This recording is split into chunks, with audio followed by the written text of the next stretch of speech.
Welcome to The Room of Lives. I'm your host, Neil. Or actually, I am an AI voice trained on Neil's voice. In the previous episode, we spoke to the director of a psychedelic retreat center about the phenomenon I'm calling blindsight. That when participants take ibogaine, many of them start being able to see through their closed eyes and eye mask. Recently, I went to the annual VSS Vision Science Conference in Florida, and there I met Dr. Jessie Breedlove, who is a postdoc at the University of Minnesota, who studies mental imagery and hallucinations. She was presenting her brain imaging experiments on a blind lady who hallucinates objects as she touches them. I had Jessie listen to my Blindside episode, then I had her on my podcast to discuss such phenomena. In this conversation, we first talk about Jessie's own narcolepsy and sleep paralysis experiences. Then she describes her experiments on the blind lady with non-optic sight and shares her theory for what's going on in such phenomena. Then we talk about stretching the definition of vision, the pushback in the scientific community against such phenomena, and about neurodivergence.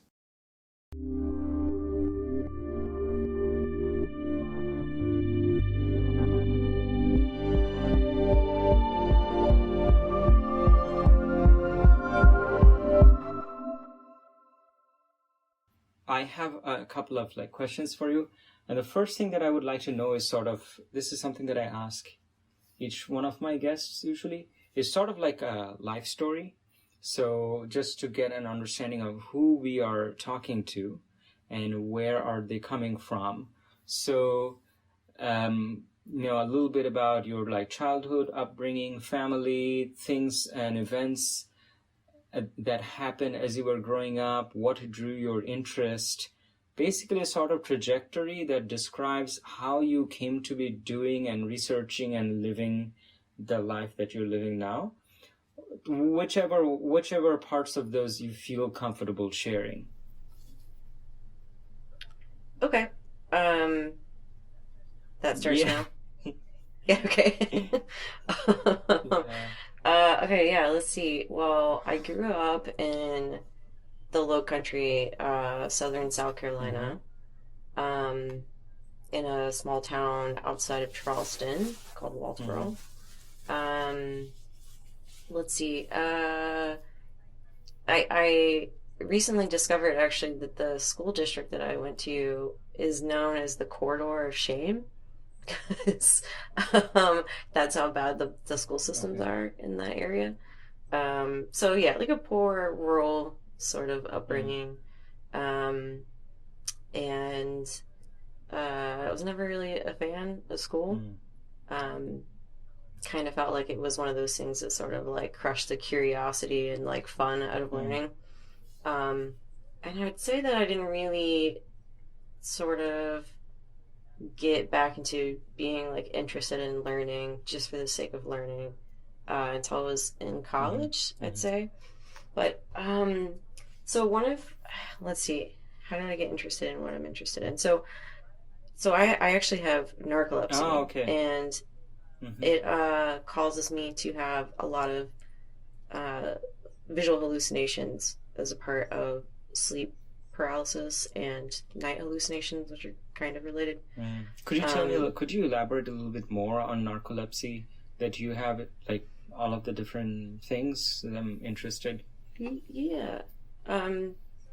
So narcolepsy is something that is kind of diagnosed based off of symptoms and by a process of elimination. There are some sort of genetic markers that are associated with it. There is sort of one big symptom that is that may or may not occur, I don't really have, is cataplexy. And that is a thing that I think people often confuse for the person just falling asleep, thinking Mr. Bean in Rat Race, falling asleep, sitting up, that kind of thing. But actually what cataplexy is just a sudden loss of muscle tone. It can be in part or all of your body.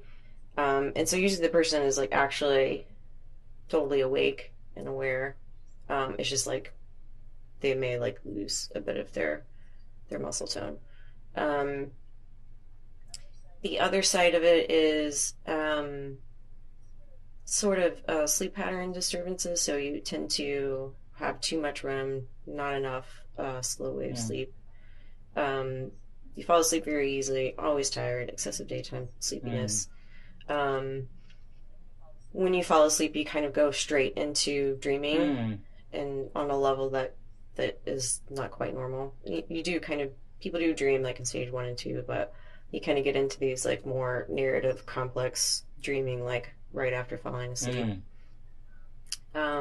It's usually associated with a lot of sleep paralysis. I don't know if you're I familiar with have that. had personally, first of all, I don't really know what is defined as sleep paralysis. It seems a little bit of an amorphous term. I had been told that my mom, who passed away while I was in grad school, had sleep I'm sorry to apnea, hear that. but I didn't really know what that was. The kinds of sleep paralysis experiences that I've had um, comprise of it's something like I like half wake up in the middle of the night, not fully awake, Mm-hmm. and it seems like there's sometimes a malevolent entity, like a dark Mm-hmm. spirit or something, that's around me, and sometimes it's like pinning me down, and I'm not able to move, and some kind of a struggle starts, try and Mm-hmm. throw off that like pushing down kind of thing, and it might recur multiple times during the night. And yeah, and Mm. it's usually accompanied by this like dark malevolent spirit that can move Yeah, it around, but sucks, I'm like right? I'm stuck, or it's actively Yeah, pinning me down, yeah, something like that. And I've had yeah. this experience, as like the most recent one I had was just like a week ago. So Oh, yeah, yeah, really? Okay. yeah. So it's actually kind of uncommon for people to have it often. Mm, Almost everyone, like a large portion, I can't remember what it is, but will have it like once or twice in their life. mm, Uh, and then, varying degrees of that.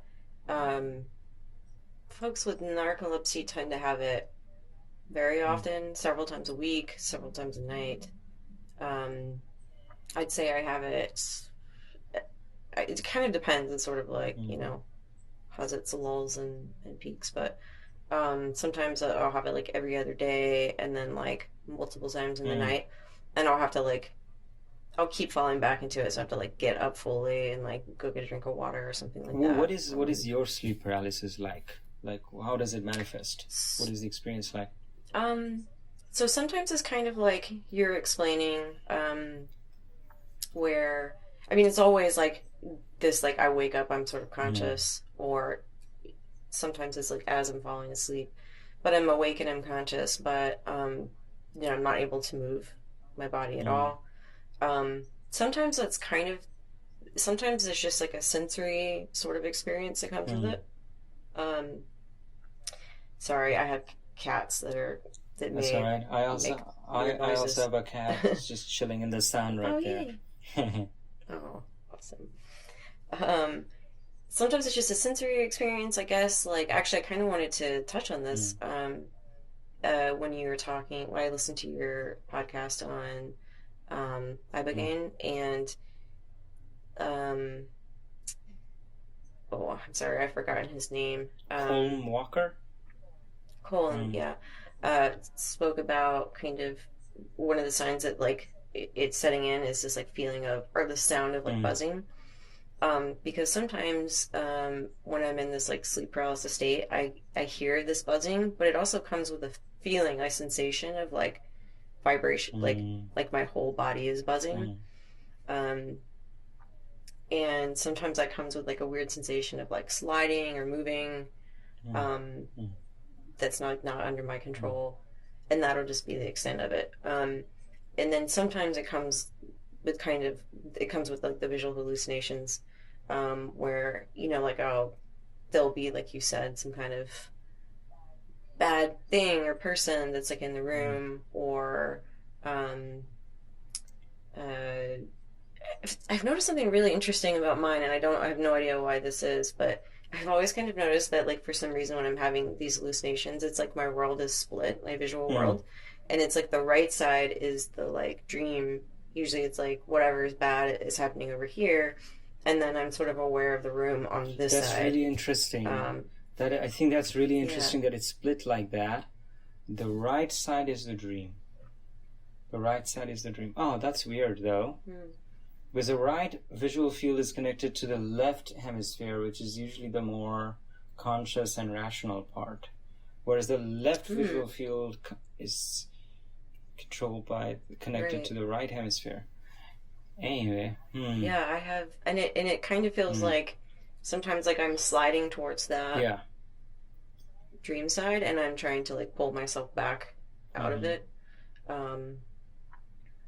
Yeah, like for example, once I had my appendix taken out when I was a teenager, and I had it done like the old-fashioned way, where I like actually had like stitches and stuff, um, and so my it really hurt to set up, but I was sleeping, and I was actually like sleeping in my sister's room, and she was in there watching TV, and like I had this hallucination of this like the right side of the room was like the yard and like bushes, and there was this like giant scary spider, and then like the left side was like my sister's room with the TV, and like um I felt like I was like sliding towards the spider, and then I woke myself up and I sat up really fast, and I hurt myself from having just had that surgery. But that one always stands out really vividly in my mind.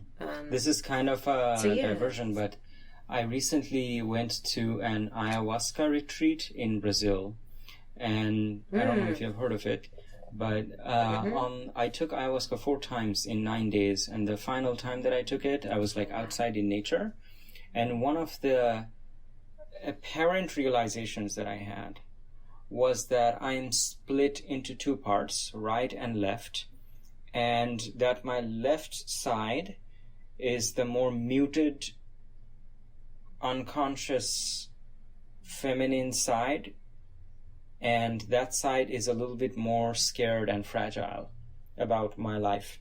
And the right side is the more conscious, rational, determined, optimistic, it's got a grip on things, and that my right side is kind of controlling the narrative of my life, and it's trying to run a tight ship, but some of the times what it's doing is silencing the left side that kind of stores trauma and then, I don't know, sends dreams upwards into the layers of consciousness or whatever.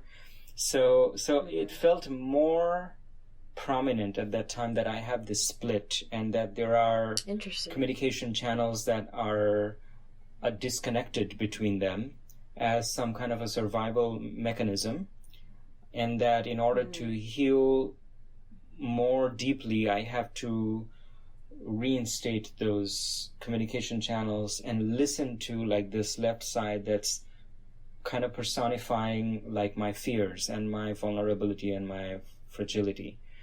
So what I took from that is that, okay, my left side is this kind of like more subconscious, dream side, and it makes sense to me because it's controlled by the right side of the brain, which is the less verbal, less rational part, whatever, like pop sciencey. So in your case, that seems kind of like flipped here. I don't know. Yeah. Yeah. I mean, and I know that like dominance and can kind of be flipped. I wonder how much of the brain can be. Do you know what I mean? Like, like for some people, their language is stronger on the right. Yeah. Yeah, so maybe I'm just like and who knows how these things are. Like maybe the left part of the mind is the more imaginative. Anyway, whatever. That's just an aside. So you were telling me about your narcolepsy experiences. Yeah, and I also have another experience that involves hallucinations outside of the sleep paralysis, which is, some people call it just like night hallucinations, and it's sort of like sleepwalking, except for you are conscious, or it's like you're mentally sort of, it's sort of like altered Mm, reality. You know, you're like VR and then AR. It's like you're moving around, you're sort of awake, you can see what's happening in the world, but you're kind of projecting mm, stuff on top mm, of it. Those don't happen that often, and sometimes they really mm, suck. Um, Sometimes they're just dumb and mm, annoying. Like I'll get up and think that I have company, and I'm like, oh, I need to like get mm, up and clean up the house and like, and I'll start doing this stuff, you know, like getting dressed and getting ready, and then being like, wait, no, there's no one here. mm, Like that's mm, crazy. Um,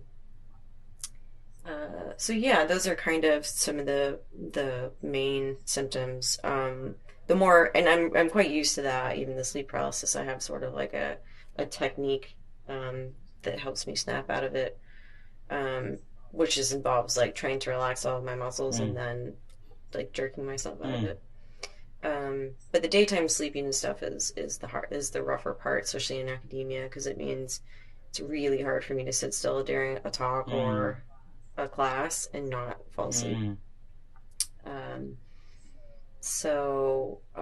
yeah, that's been kind of impactful. I rarely ask a question in a talk because I'm worried that I fell asleep and they had already said it. oh, I see. Um, yeah. So you've been Um, having these kinds of sort of strange experiences from a young age, and is there anyone else in your family who has any like experiences like this or anything like that?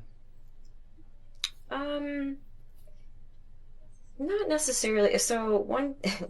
So growing up in a Southern Mm, culture, I was told as a child, which was not particularly mm, helpful, that sleep paralysis is the hag, which is this little witch that mm, comes and like tries to drag you out of your mm, bed at night. Um, and once she starts, she'll just keep coming, and so you have to um, put a jar of salt under your pillow and that'll catch her and that'll get rid of the problem. Of course, it didn't get rid of the problem for mm, me, and that just made it so much more terrifying. But different cultures around the world actually have different sort of stories surrounding sleep paralysis and what it means, and usually it has, you know, for obvious reasons, some spiritual or um, malevolent being sort of associated mm, story. But no, no one in my family I think had it quite like I do. I don't actually know my biological father all that mm, well. So it could be that he's struggled with that. I mm. don't know. Um, but I think as far as like my mom and immediate family, not so And what much. about like some kind of like weird neural phenomena, synesthesia, neurodivergence of any sort that you know of in your family? In my family, yeah, my younger sister was recently diagnosed with Mm, autism.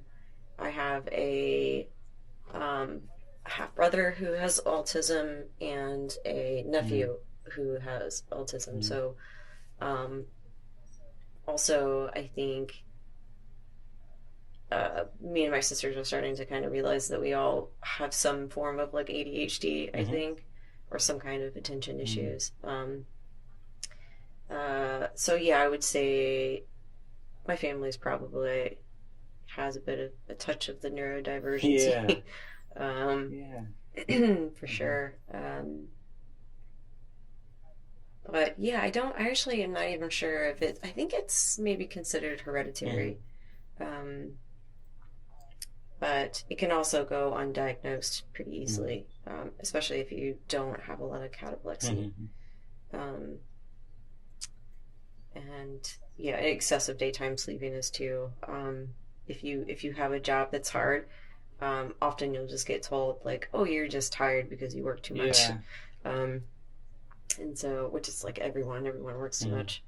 Um, so those sort of things can go undiagnosed. But the hallucinations always I always found really fascinating because I got like a sense early on of how real the visuals could Mm. seem and completely like something that I could not distinguish from Mm. reality, like because I'm fully because like in my your dreams. Well, I think you said that you've done some practice with like um uh being conscious in your sleep, lucid Mm-hmm. dreaming.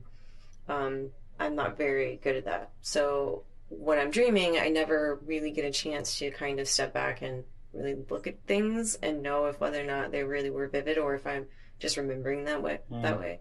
But like during the sleep paralysis, I can sometimes be fully conscious and kind of just like observe and like really Mm. look and be like, wow, there's detail Mm-hmm. here. There Mm-hmm. is this is exactly like Yeah, what it's like seeing it's like is like. a lot of the times in my dreams, I notice that the scene is being rendered really perfectly, like the geometry and the lighting and the perspective. Like if this was a computer physics engine in a video game, oh, really good job. And it's like, but that's when it comes to dreams. You're saying that that same kind of convincing stuff has happened to you in the form of hallucinations also. Yeah, yeah. Like hallucinations like Um, superimposed on the world, like what kinds of situations would these hallucinations happen? um, one place that and I think this will really tie into what you've been calling blind sight, what I would call non-optic sight, um, is that one common experience that I get is the sensation that I'm seeing just inside of my room, Mm-hmm. um, with what seems like really vivid Like while detail, you're like sleeping or even at okay, yeah, okay. yeah, Yeah. yeah. So like while I'm in sleep paralysis, I'm convinced I'm laying there with my eyes open and looking at Yep. the room, Yep. and then I'll come out of the sleep paralysis and then actually open my Yeah. eyes and realize that I was not looking at the room. And often I'll get this like shift Mm. where the like dream room shifts into the corrected real room. Um, and often it's not that different. Like the line from where the wall meets the Mm-hmm. ceiling is kind of generally in the right place. The bookshelf will be in the right place, that kind of Yeah. thing. Um, and yeah, that's like another example of something where I've been like, wow, that really looks like looking at the inside of a room. Yeah. It's not like it was only rendering a blank wall and a ceiling, like there are details. Uh, yeah, so that kind of got me interested in it early on. Let's see, undergrad, I went to a school in South Carolina called Clemson. I started in engineering. I ended up switching to psychology. At the time, I'm like a first generation college Mm. student, um, and so I don't have anyone in my family who's done anything in academia. So I really kind of had no idea what I was Mm. doing when I was in college and thinking about going to grad school. I didn't really know what I wanted to do. I barely knew neuroscience existed, let alone neuroscience in the form that I practice Mm. now, with like a foot in math and modeling and non-invasive fMRI in people. I kind of had this concept that it was like electrodes and monkey brains. Yeah. That's it. I didn't want to do that, so I after I graduated, I took some time off. I just bartended. I served for a while, and then that's when I kind of started slowly finding neuroscience, just like finding TED Talks and hearing stories and pop sci articles, and um, I started thinking, yeah, actually, this is it. This is kind of what I want to Mm-hmm. do. Um, to get myself closer to that, I decided to take a job at. So I was living in Charleston, South Carolina at the time. There's a medical university there, Medical University of South Carolina, and there's the university, and then there's the hospital authority side. And I took a job as an EEG tech Mm-hmm. there for a few years. I did a little bit of schooling, got registered, um, and got to see and do all kinds of cool things. I worked in ICUs. I did EEGs on 1 day old Wow. babies. We did brain death studies to see if there was any brain activity left in people who had undergone some traumatic or ischemic Mm. um, infarction. Um, you know, surgeries. I got to do some, go into a couple of brain surgeries when they're putting grids on epilepsy patients' brains. But I also did a lot of work in the epilepsy monitoring Mm. unit with people who are there trying to figure out where their seizures are coming from, what kind of seizures they have. Sometimes undergoing some workup to possibly um, have surgery for their epilepsy.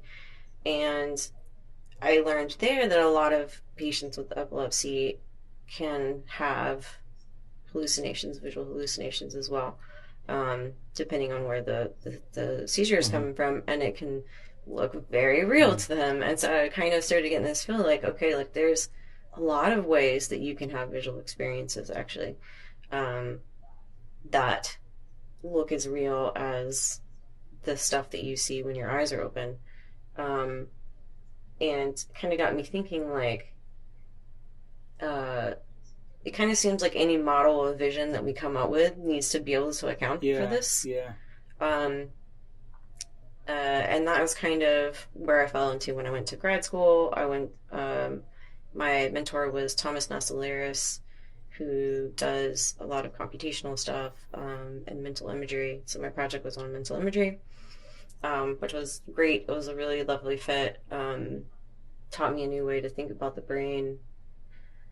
Um, And then, so my pathway from that into this non-optic sight stuff is that at some point in grad school, I was introduced to this case subject that I work with now. NS is her pseudonym, and she was introduced to me as like this woman who has hallucinations when she touches Mm. things, and I thought, oh, hallucinations, Mm-hmm. awesome, automatically super Mm-hmm. interested in this.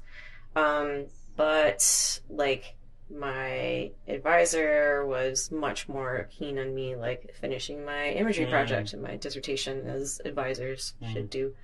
And he had his own like brilliant ideas that he needed to Mm-hmm. see through with. But I just kept coming back to this. Like I just thought it was really cool. We tried to collect a little bit of data. It never really went anywhere. And so, oh, by the way, can I curse on this Yeah, I don't podcast? care. Okay. Okay. I don't think I'm gonna lose a big chunk of my audience if you curse. Like, there's plenty of cursing has happened on this Okay. podcast. Yeah. As I was just about to say that at some point, like my last week in South Carolina before I moved to Mm. Minnesota, I just kind of had like this like fuck it Mm. moment. Like I was just like, I'm gonna go Mm. for ask for forgiveness rather than Mm. permission, and so I just threw together this experiment. I got NS in there. We used some development time that wasn't being So you used for you the scanner. spearheaded that whole thing. Yeah, Yeah, basically, yeah, the data that will hopefully soon get I see. published. Okay, so the stuff that you were presenting at VSS was just kind of like your brainchild. It's like, okay, I'm just gonna do this, even though I have other stuff to do. Yeah. Yeah, for a Okay. while. And so I collected this data in a rush, came to Minnesota, had my like postdoc to like focus on, kind of sat on it for a Mm. while. And my current postdoc advisor gave me a little bit of space and time to like work Mm. on it, analyze the data, and it was like, oh, there's actually something really cool Yeah. here. Um, like I want to pursue this, but that was not what I was getting paid to do still. Um, and so it kind of had to be like this thing that I was doing on my own time on a back Mm-hmm. burner. And then eventually I got a little bit of internal money to fund some more scanning, and then I ended up getting a fellowship that allowed me to work on it. So um, in the past year and a half, I've been able to like actually this is the thing that I'm getting paid to Mm-hmm. do. And so we flew NS up to Minnesota, collected a ton of data on her, and now we're in the process of finishing that up, collecting data on some sighted controls, and we have a couple of different experiments that we Mm-hmm. ran. Um, it's still kind of on the smaller side. It wasn't a ton of money that I got for that. So yeah, it does kind of feel like my Mm-hmm. Um, I have to give a ton of the credit to Ines herself as Mm-hmm. well, because without her, this wouldn't exist. And she has also done a lot of work in you know recognizing the significance of Mm-hmm. it and doing her own scholarly work and pushing for there to be like research on it and um, And so kind of like her and I together have just sort of just like been trying to make this thing a reality. Yeah.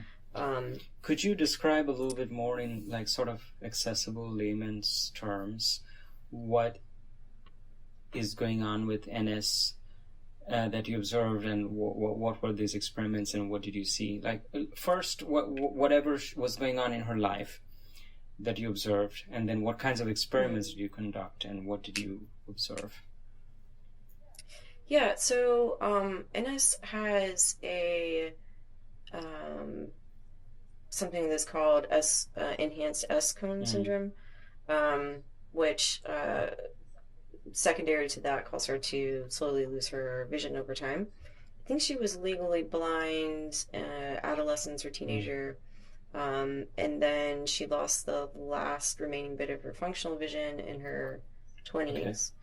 Um, and then she went through a series of sort of evolving experience. So it started with, I think, seeing, and I recommend actually that you um, uh, maybe interview her one Mm. day and get her firsthand account of it because it's really You amazing think stuff. she would be up So for that? oh yeah, I think so for Okay, sure. Yeah. because I'm up, definitely. Yeah. um, Mm. so I'll do my version of Mm. it, which is that one of the first things that she saw was just like colorful flashing lights that were very distracting. She was in grad Mm. school, gave her Mm. migraines, and then slowly over time she started noticing that like in this like crazy light that she calls describes as being like dynamic, sort of scintillating technicolor light. Mm. um, she started noticing like seeing her hand when she waved it in front of her Mm. face. um, and then I over time it kind of This sort of is spread to like after she other had objects. already become blind Yes. Yeah, over totally blind. years. Yes, and so at that point and now the only thing that she can perceive is just uh, um, full field light on or off. So if you turn the light on in a room and turn it off, she might Mm. notice, but she can't tell where the light is coming from or anything like Mm. that.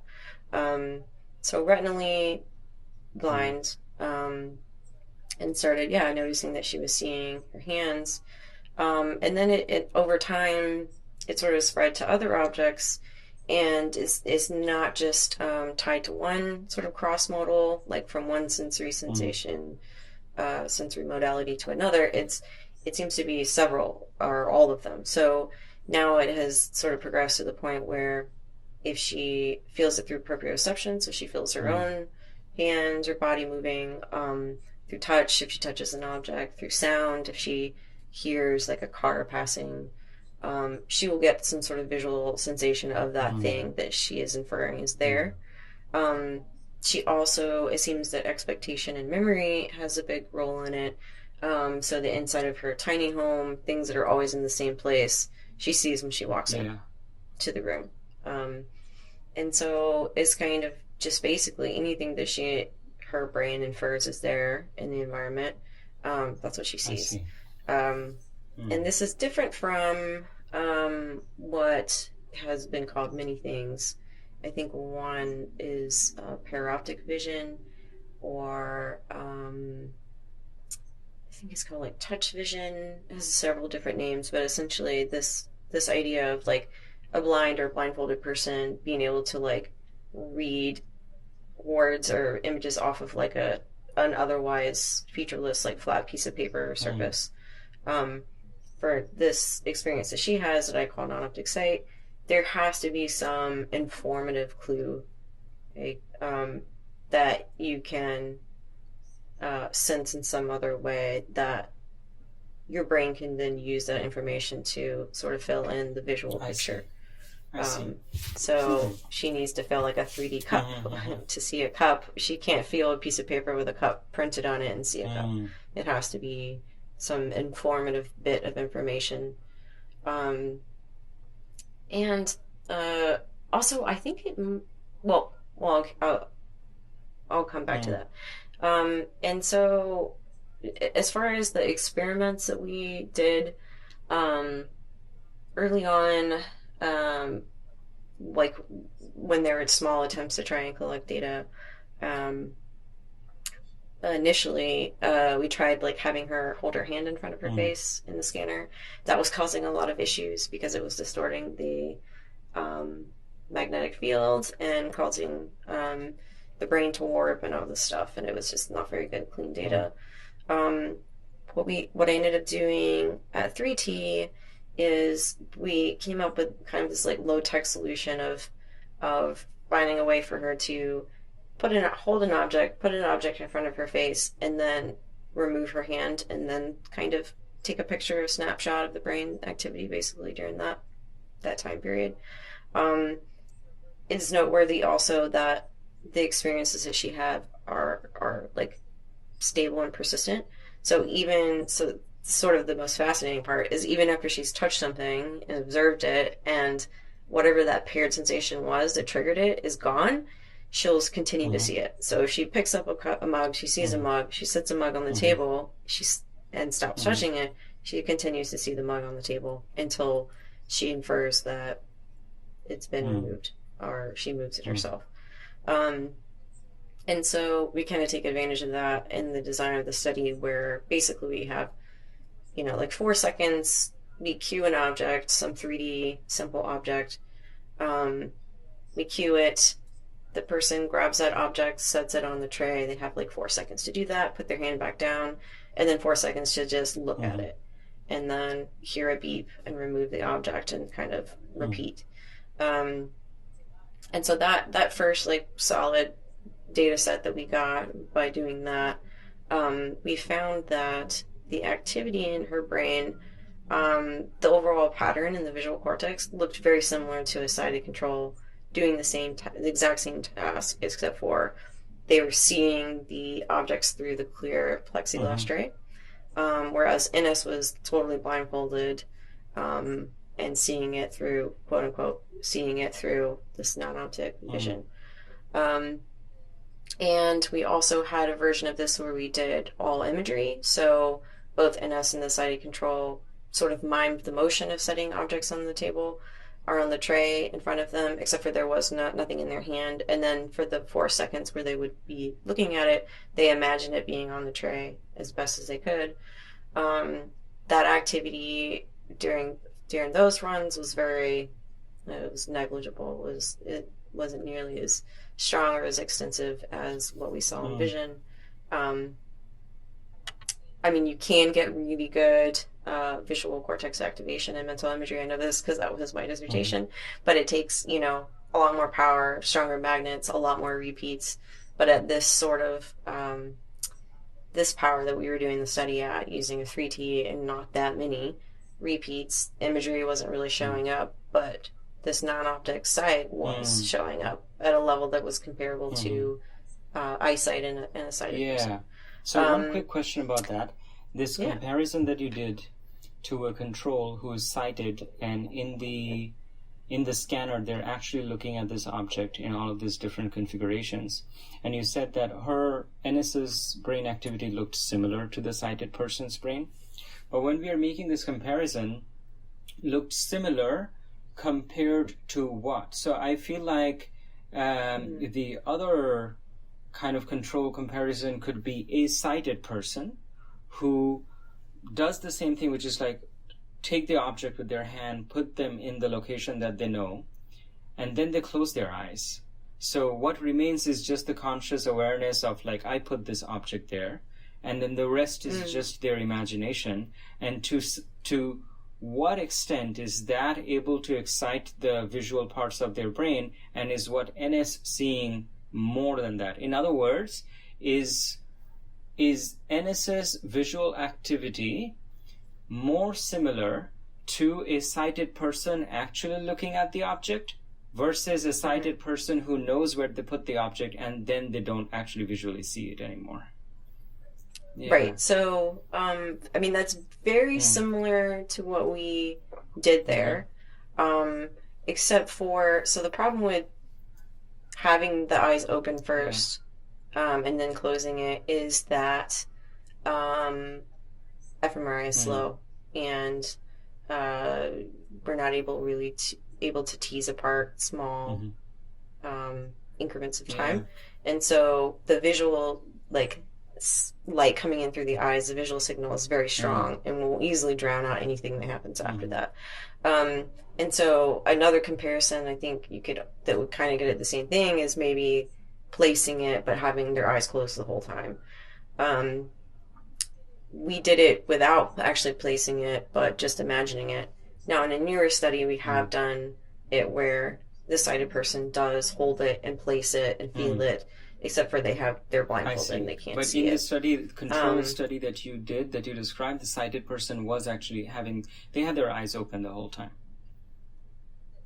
the original, the older Mm. study, we had two versions. One where the sighted person had their eyes open the whole Mm. time, and then a version where they had their eyes closed, and they just imagined the objects I see, I being see, I there. see. Okay, okay. So Um, that second thing is yeah, closer to what I had in mind, which is yeah. that they also have all of these other sources of information that NS has, but they don't Mm-hmm. have the visual information. There's nothing filling in the visual information with all of these other extraneous sources of information. Okay, yeah. So that's closer to what I was Right, talking yeah. about anyway. Yeah.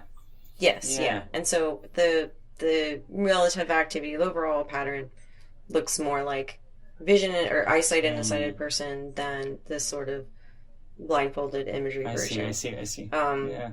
and we see that now in the newer Mm-hmm. studies that we're doing as well. We also looked at whether or not we could decode which object, like pairwise Mm. decoding, she was looking at, and we're able to decode well above chance for some of the objects that were very dissimilar from each other in shape and Mm. size. And one of the most interesting things that we noticed was that there seemed to be a correspondence between the size of the object and the spatial extent of that associated relative increase in activity on the surface of the visual Mm. cortex. So, like, suggesting this, like, retinotopic or, like, Mm. topographic mapping of the stimuli that she was seeing on the Mm. brain. And so, the most recent study, the most recent set of data that we have collected, one of them was coming up with a sort of retinaless retinotopy Mm. mapping, um, which is what I think was on my poster when you Mm. came.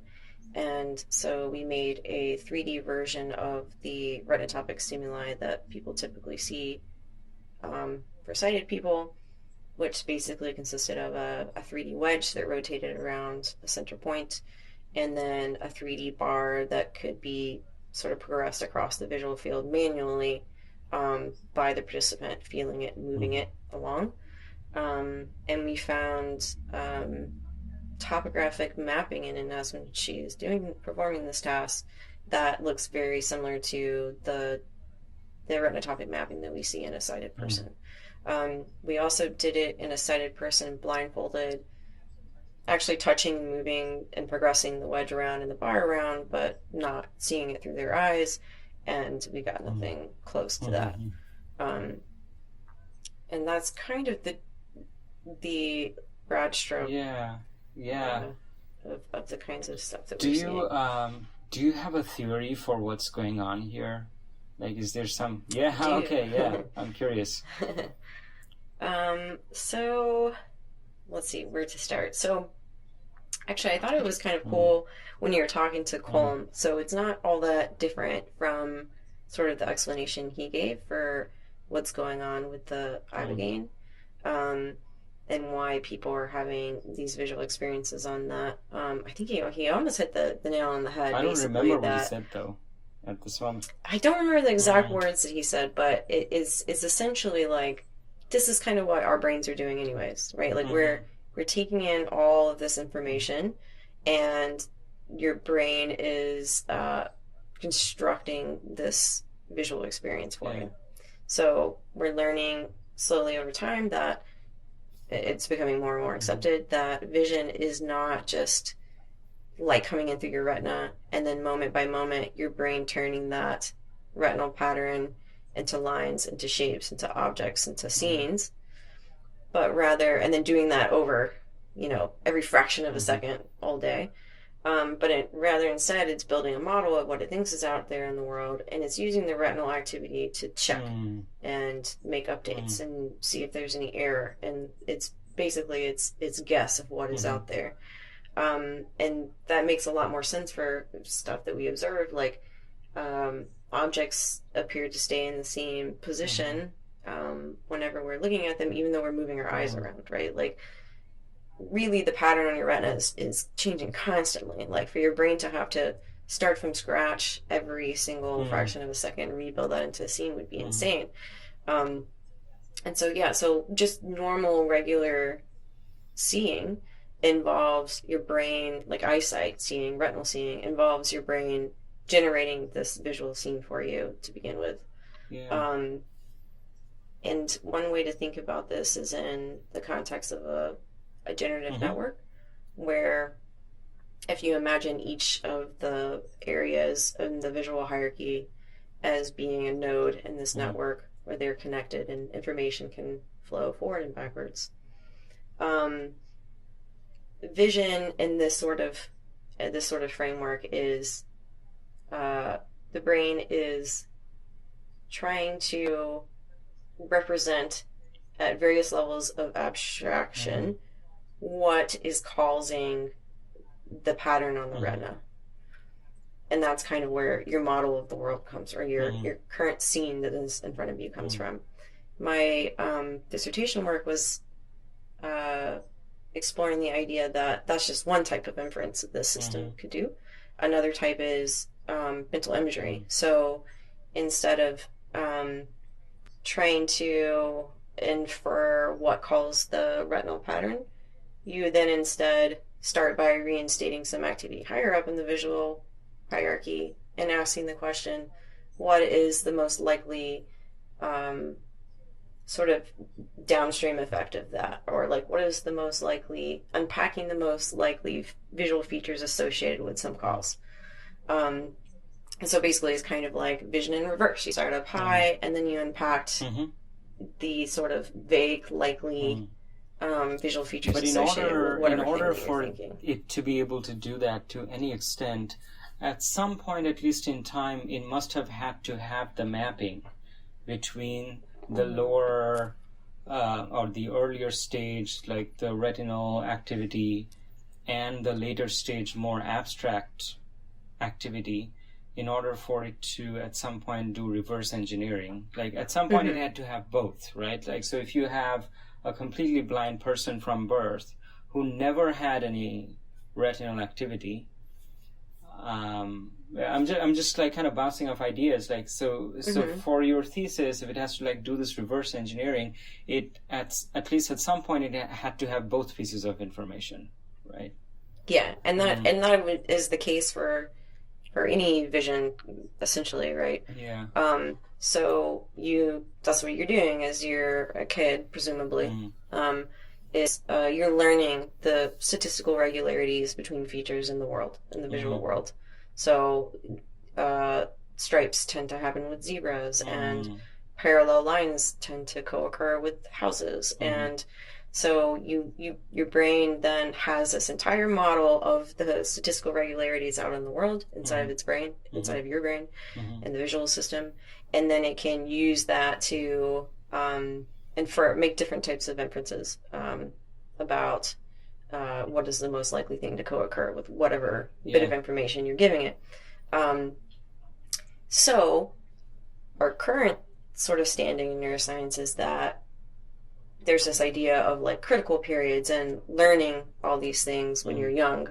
Mm. There's a lot of those studies that were done in cats where they, did some terrible thing, like Mm. sew one of their eyes shut or only Mm. showing them vertical lines their entire lives, and then it seems to have a drastic impact on what they're capable of um, sensing Mm. later on in life.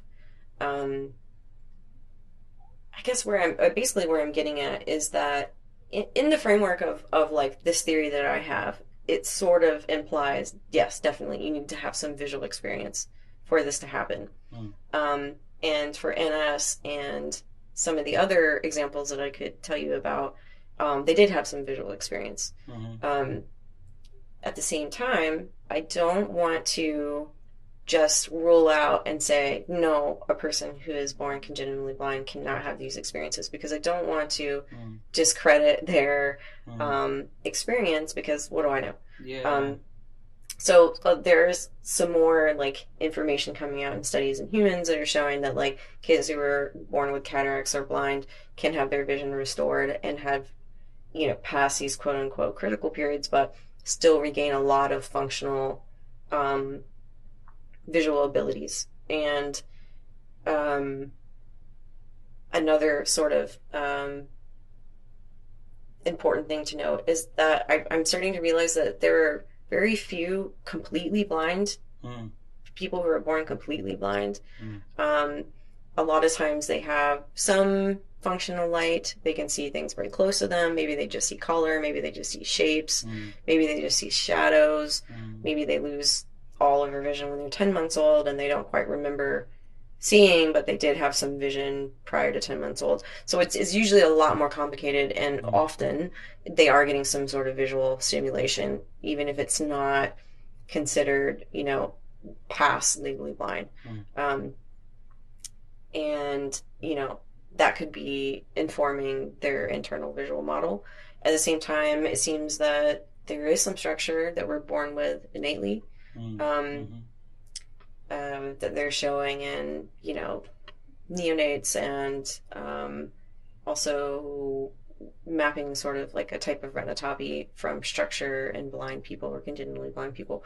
So it's kind of hard to say. So that's a very long-winded way of saying, I think you would think that you would need visual experience for this phenomenon to happen, but I'm remaining open-minded that that it could be something a little bit more than that. Yeah.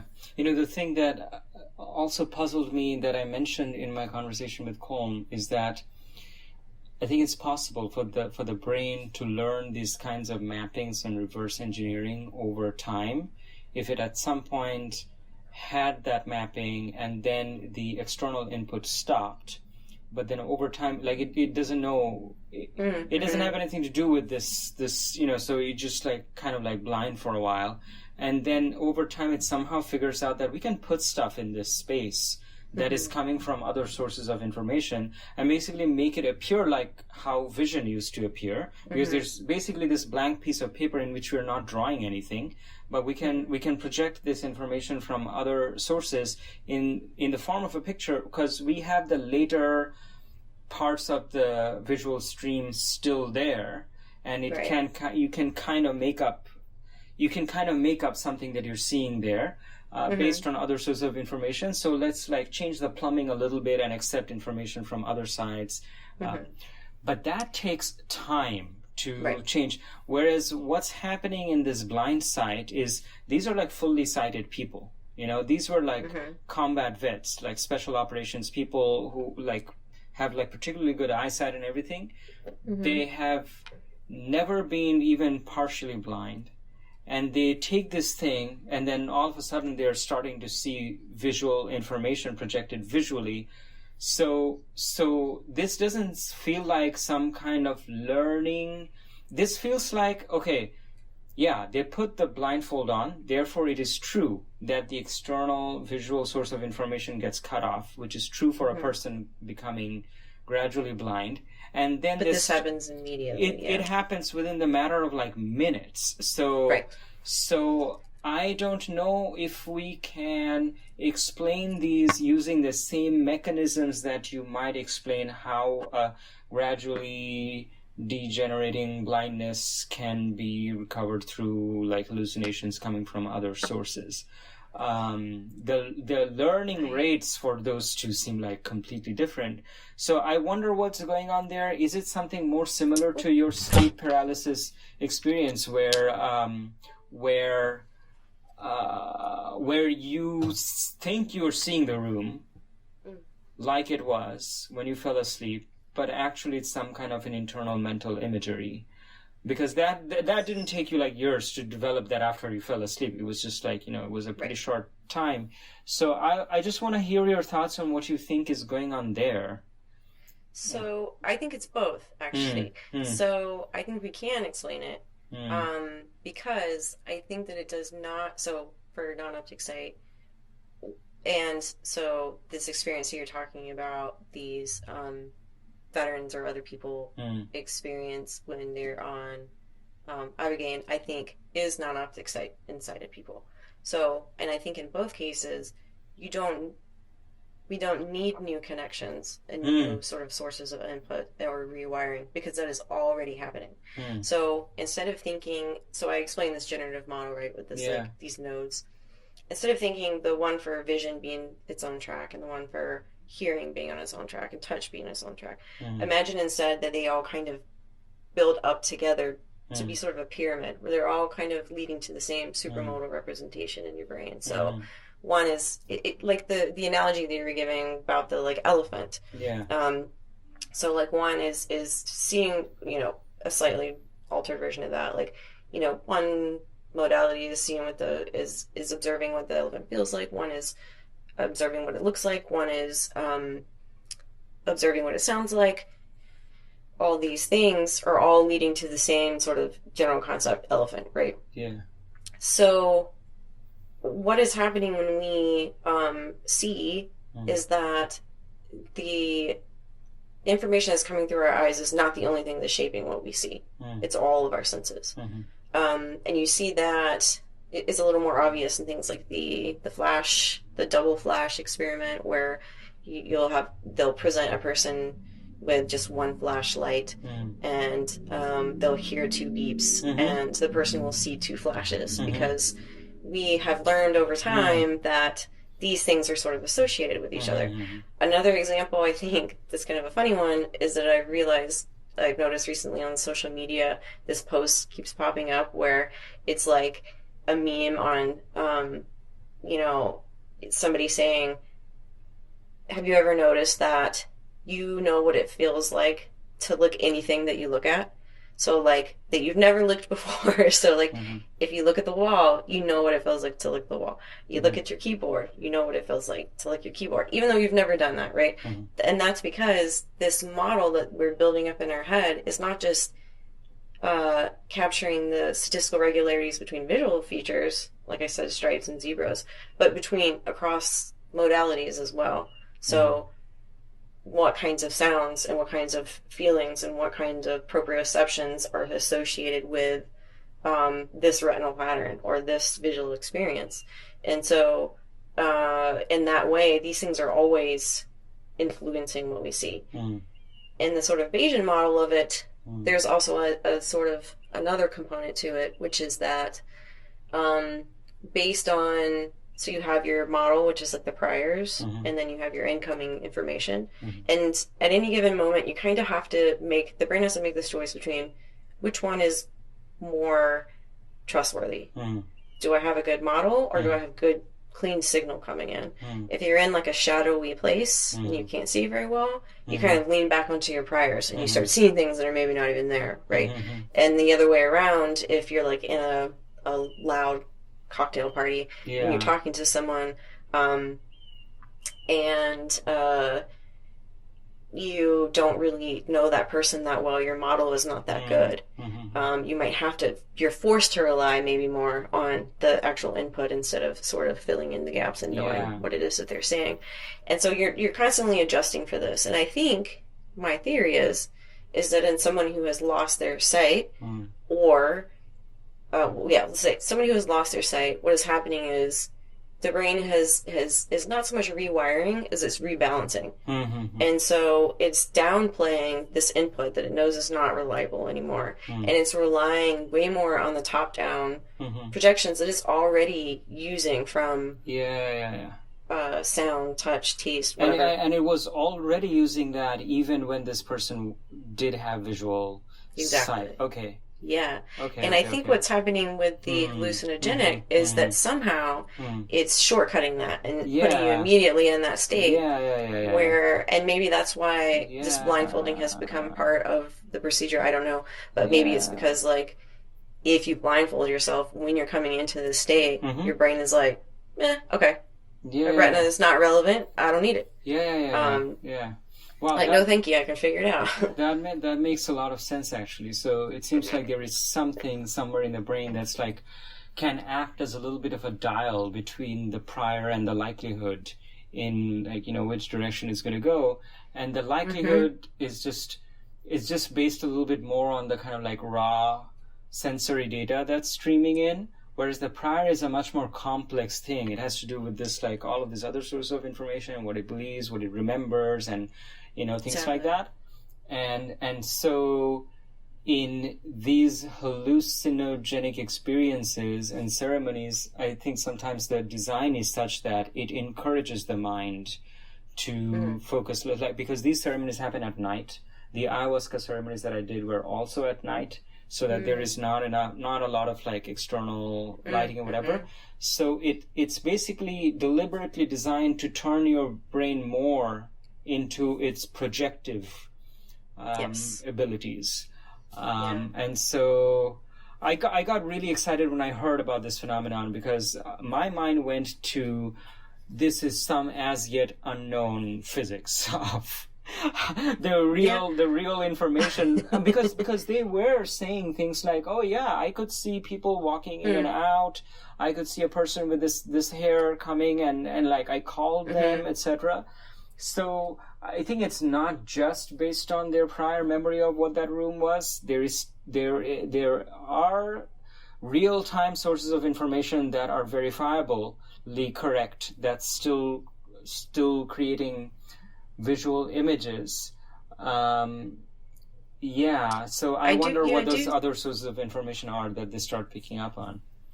Right, and so I should say too, I feel like I'm of at any given time of two different, not even different minds, but two minds. One is the curious scientist, and then one is just like the curious human, or the curious conscious experience, right? So my science half would say, if I was trying to explain this, that they are picking up on subtle cues, such as they've noticed that, I don't know anything about Colm, but maybe he's particularly tall, maybe he has a certain heavy footness, or a long stride, or a smell, or maybe he wears a certain cologne or uses a certain shampoo, and they're picking up on these things when he walks in the room and is sitting close to them. All these little clues that the brain could use to perform inference. It is a bit more of a stretch, right? Because like those are really subtle things. But then, the curious human side of me says, I don't know, you should test it, right? Like, it could be some unknown physics. It could be something that's outside of this framework that I'm trying to work on as a neuroscientist. But we don't know until we vigorously test it. That's also where my mind goes, and I'm like, there's a lot of things outside the current framework of science. Sure, yeah. Science is a tool, and it's an ever-growing body. And I think Colm pointed out that quote that, any technology, any sufficiently advanced technology is indistinguishable from magic.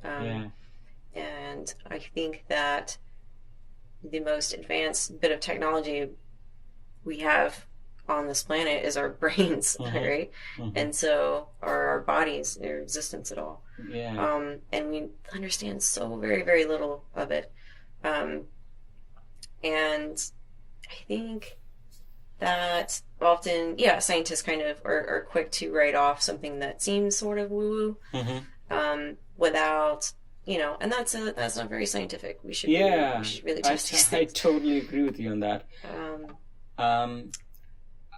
You said something about stretching our idea of what vision and seeing are. I'm curious to know your perspective on that.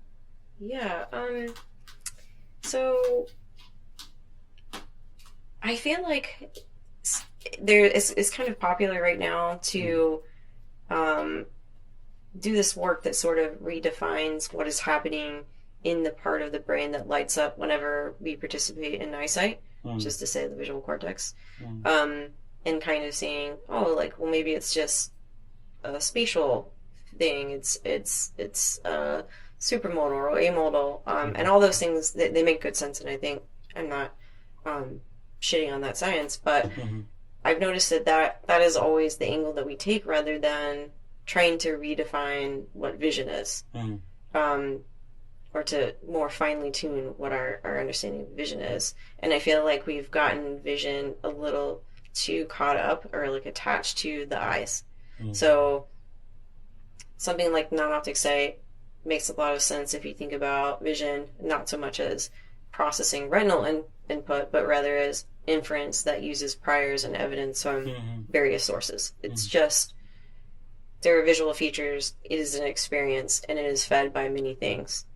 It does not necessarily have to be from the eyes. And so I think that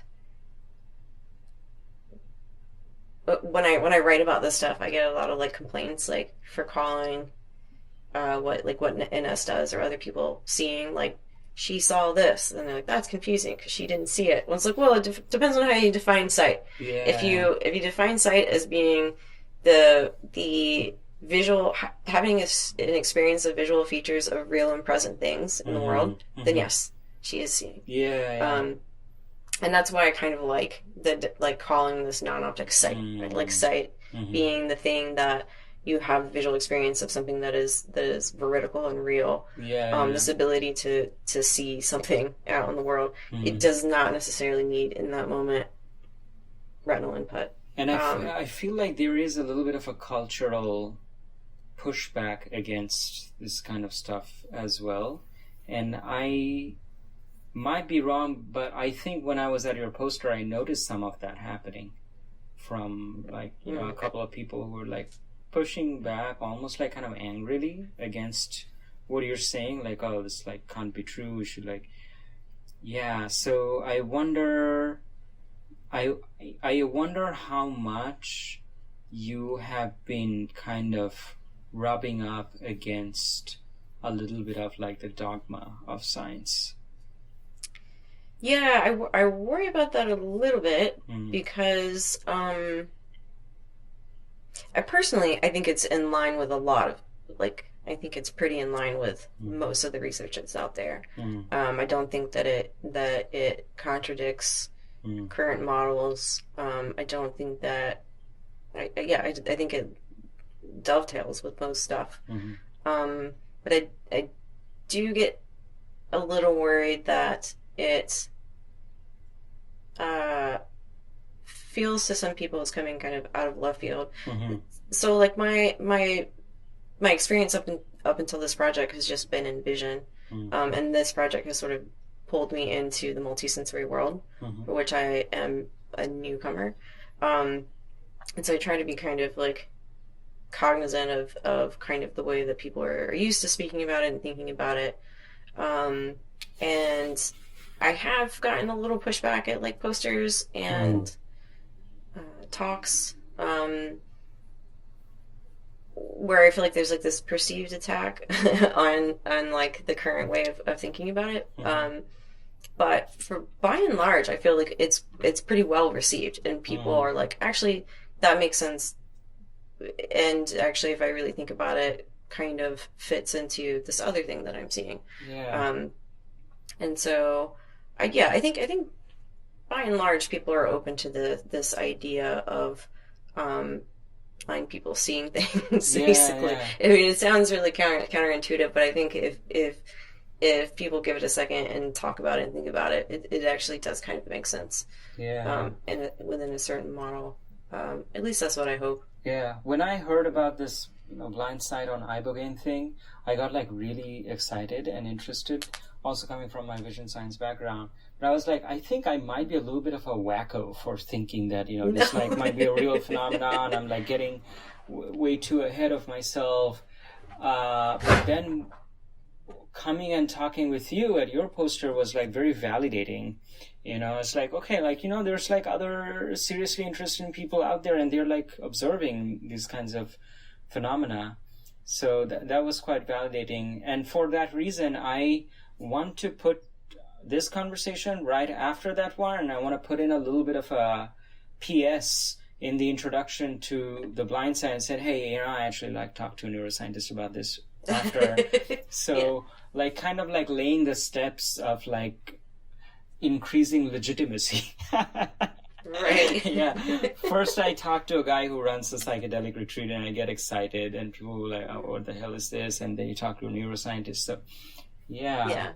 So I don't know. I think Colm really had. I think he was on the right path. I think you guys both seem to have a real clean, sober sense of. Yeah, I think if I had the funding and the infrastructure to study this, particularly the blind sight on ibogaine phenomenon, I already have ideas of how you could go about characterizing what that information is. Is it coming from other sources? Is it real time or is it remembered? What kinds of information is represented? Can you actually see stuff that's 3D that's giving off other clues like sounds when you jiggle it? Or if it does not give off any other clues, if it's an image of something on a flat piece of paper and things like that, you could really go ahead and, with the scientific spirit, using the scientific methods, start to characterize the phenomenon that we are seeing there. So yeah, absolutely. And I did want to talk about real quick terminology, just because I think it sometimes helps. So I'm definitely not trying to police the words that people use or to describe these things. But so blind sight is actually a term that researchers use to refer to an experience that's almost like the opposite of being blindfolded and seeing something. So sometimes in blind people, especially if they have had some sort of cortical blindness and they're blind in one half of their visual field, they will, even though they don't have a conscious experience of seeing anything, they behave as if they do. So if you ask them, you put something in this part where they're blind and you say, do you see anything? They'll say no.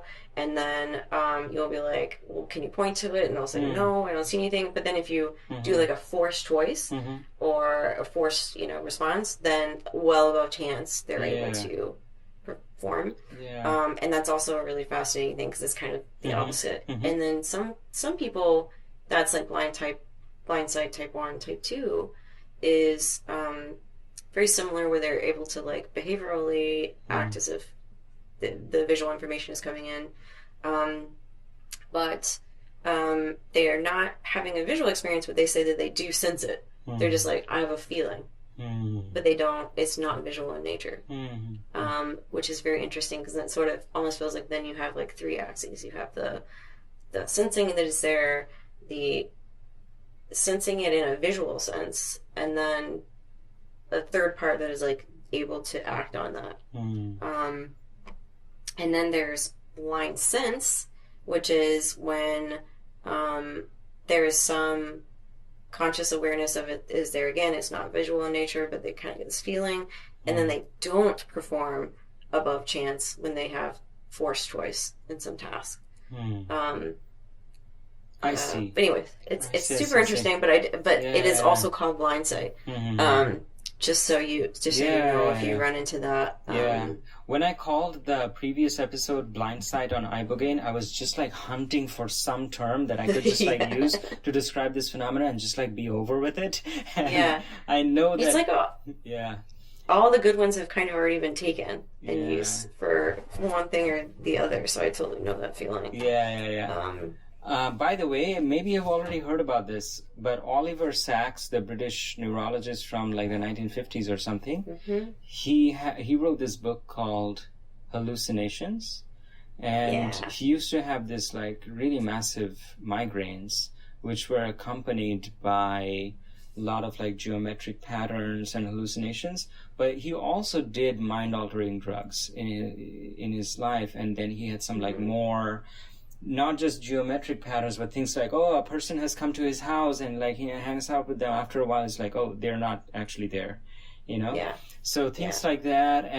And the thing that I notice, I don't know how much I'm projecting here, is that I notice that these kinds of phenomena, like narcolepsy, sleep paralysis, synesthesia, other kinds of like vision or imagination based things, a lot of the times I notice these happening with people who are not neurotypical in other ways also. Like, for example, I mean, you know, like a lot of them are not straight, you know, and like Oliver Sacks himself was not. And at his time, he had to deal with a lot of stigma and all of that kind of stuff. I feel like a lot of them are on some kind of spectrum, autism or ADD spectrum. And yeah, I mean, to me, these phenomena are one of many different kinds of, I don't know how to exactly call it, but like one of many different arms of like neurodivergent phenomena that I feel like there's like, it's kind of like a tree. And a lot of these things kind of co-occur with each other. I don't know if you have observed this kind of co-occurrence of apparently unrelated neurodivergent phenomena, but I feel like I am starting to notice some kind of a like why should there be any correlation between a person who has these kinds of experience and them being straight or not straight? Like I have no idea why, but I'm like noticing that like more and more, and I don't have any understanding for it, but yeah. I do. So I don't like have any like real scientific. It could be out there. I just don't have any to present. But like anecdotally, I feel like I do kind of see a relationship, or I think that I'm noticing a relationship between at least certain things, like definitely synesthesia and non-optic sight. NS also has synesthesia. And a lot of the other participants that we've had in the survey seem to also have synesthesia. There's also this idea of like, I think there's some disagreement around it nowadays, but the idea that like creativity seems to co-occur with like different mental illnesses. And you could think of it as like, maybe one way that I just sort of like hand wavy think about it is that maybe there's extra or an abundance of connections in these sort of neurodivergent people that maybe makes their brain a little less efficient or just a little bit different. But then also makes these connections that you wouldn't see in your quote-unquote neurotypical person, which could then manifest as something like creativity or synesthesia or a higher integration of different modalities of sensations, which may help usher in something like non-optic sight or those visual hallucinations and ibogaine. And that's just sort of like me just guessing, but that's one way that I can see it. Another way might be that what all these people have in common is maybe they just have an extra sense of like introspection and thinking deeply about themselves and questioning and not just like going along with the status quo or whatever is like the most comfortable thing, but saying, you know, like, do I really like dudes? You know, is it worth hiding forever? Is it worth acting like everyone else? Is it, you know, I don't know. Maybe they're just a little more like open to fully expressing themselves and not kind of being like a cookie cutter person. That's one of my friends hypothesized that when you realize that you're undeniably different from the mainstream in some aspect, that you can like no longer put a lid on it, then and you come to reconciliation about it, then you kind of, because of that, you become open to entertaining that about yourself in like many other aspects, so it kind of like opens the door for like, okay, I could be fluid in these other ways too, you know. Right. So Yeah. Mm-hmm. so it could be like this enhanced kind of like self-awareness and willingness to be like more fluid about different things. Yeah, kind of like pulling at the thread of it, right? Yeah. And then once it starts to unravel, you just fuck it, just rip it apart. Yeah. Cool. Yeah. All right. Well, I've taken an hour and a half of your time. This was like a really lovely conversation, and yeah, thank you for this. Yeah, good luck, because you know you do cool stuff. So, I mean, I will continue to do this research, one way or the other. Like, if it kills me, I'm going to continue to pursue this stuff, because I think it is important. And I think that, by the way, that it's not a 1 in a million thing. I don't think it's an anomaly. I think it's actually, as it turns out, kind of, I don't know how common, but not uncommon experience in the blind population. It's just not talked about. Yeah. For many reasons. One being the stigma associated with, you know, quote unquote, seeing things that are not there, which in this case that things are there, but still they're seeing things they shouldn't be able to see, or they're thought to be speaking metaphorically or confused, or you know, any number of things. So it just kind of doesn't really come to light. People aren't that comfortable speaking about it, or don't know how to speak about it. That's another thing that we've been getting back on the survey. Like thank you for asking me these questions, because like, you know, I had this experience, but I've never like put words to it or been able to like explain it to anyone. And like this lets me know that there is someone else like who has these experiences. So now they're more likely to actually talk about it and express it. So well, really cool stuff, and I wish you the best on your continuing journey. I'll really look forward to seeing what else you do in the future. Thanks for hanging out with us today in the Room of Lives. Take care until next time.